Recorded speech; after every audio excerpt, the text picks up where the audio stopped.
Hello friends, welcome to Shruthya sisters. ഞങ്ങളിന്ന് പാലക്കുന്ന് ഭരണിക്ക് പോവാണ്. ഞങ്ങൾ കാസർഗോട്ടുകാർക്ക് ഭരണി വലിയൊരു ആഘോഷമാണ്. ഞങ്ങൾ രജീഷിൻ്റെ കൂടെയാണ് പോയത്. തച്ചു മുല്ലപ്പൂക്കെ ചൂടി സുന്ദരിയായിട്ടുണ്ട്.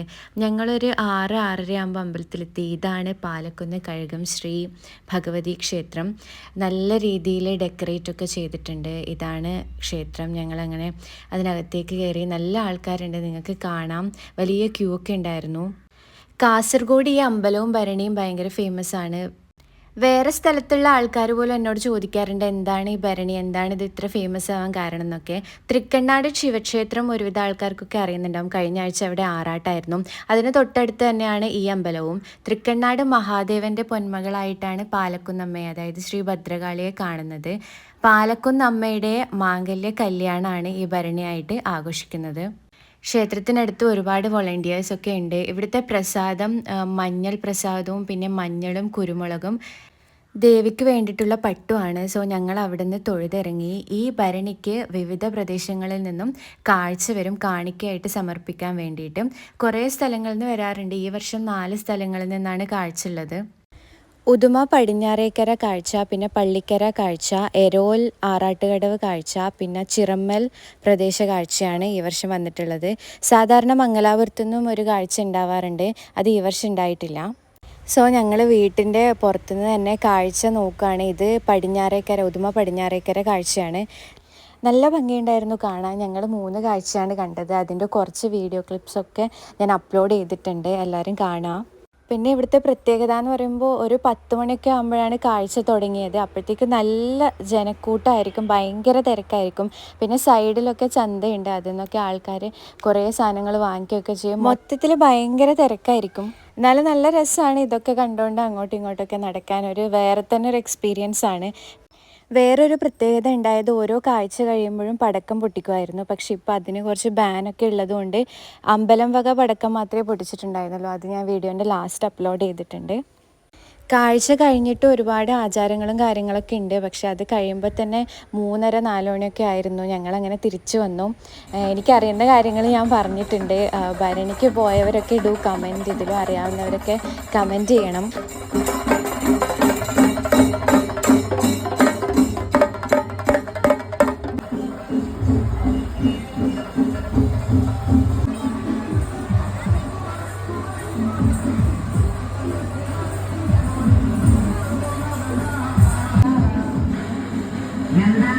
എല്ലാവരും ഇങ്ങനെ നോക്കുന്ന ഈ നിങ്ങളെ ജാനുവരി വേളപ്പാട്ടിൽ തന്നെയാണ്.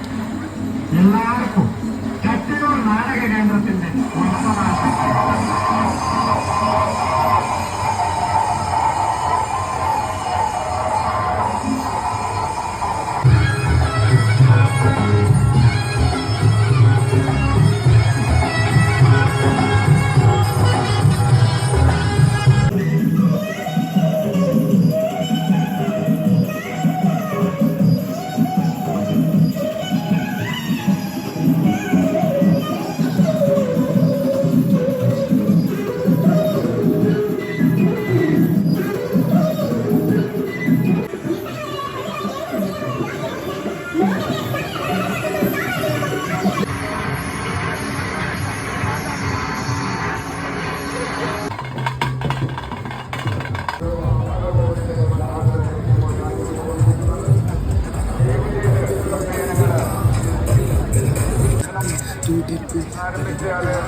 രാജഗോപുരത്തിന്റെ വടക്കോട്ട് റോഡിലൂടെ നീങ്ങുകയാണ്.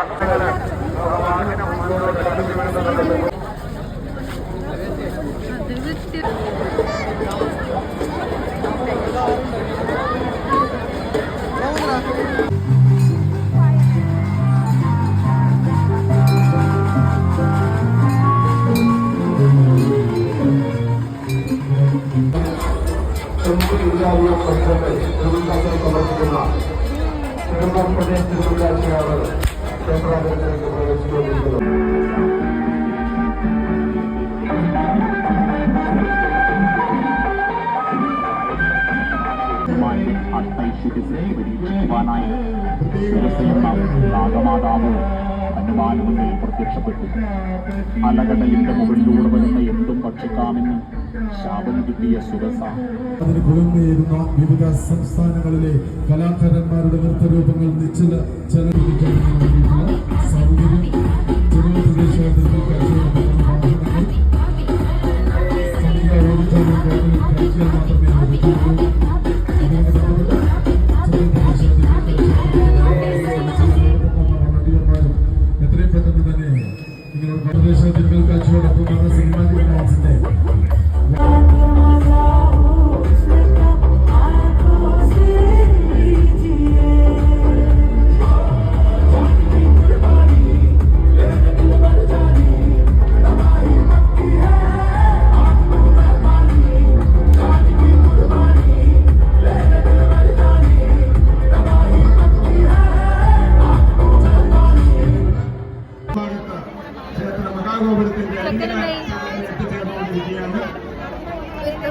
മുപ്പത്തിരണ്ടാമത്തെ വർഷം തിരുമുൽ കാഴ്ച സമർപ്പണം നടത്തുന്ന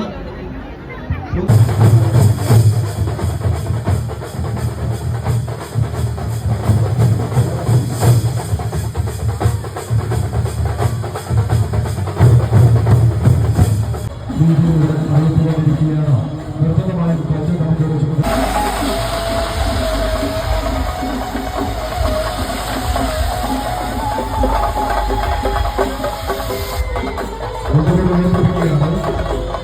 ക്ഷേത്രവും പരിസരവും കണ്ട സ്ഥലങ്ങളടക്കം CCTV-യുടെ നിരീക്ഷണത്തിലാണ്.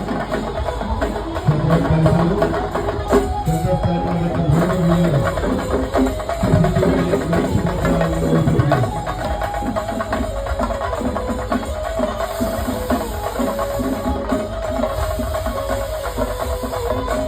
കാഴ്ച കമ്മിറ്റിയുടെ നിയന്ത്രണ ചുമതലയുള്ള ആളുകളും അതുപോലെ തന്നെ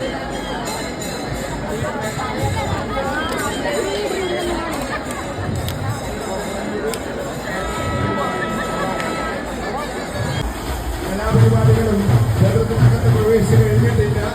ദയവായി പള്ളിക്കര തന്നെ പ്രദേശങ്ങൾക്ക് അകത്തോട്ട് വരാനുള്ള സൗകര്യം ഒരുക്കി കൊടുക്കുക. ദൈവത്തെ കയറ്റി നിൽക്കരുത്. വടക്ക് ഭാഗത്തുള്ള ക്ഷേത്രത്തിന്റെ ഗോപുരം അവിടെ ഗോപുരത്തിന്റെ മുൻഭാഗം നിൽക്കുകയാണ്.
ഈ അമ്മയുടെ തൃപാദങ്ങളിൽ 4 തിരുമുൽ കാഴ്ചകളാണ്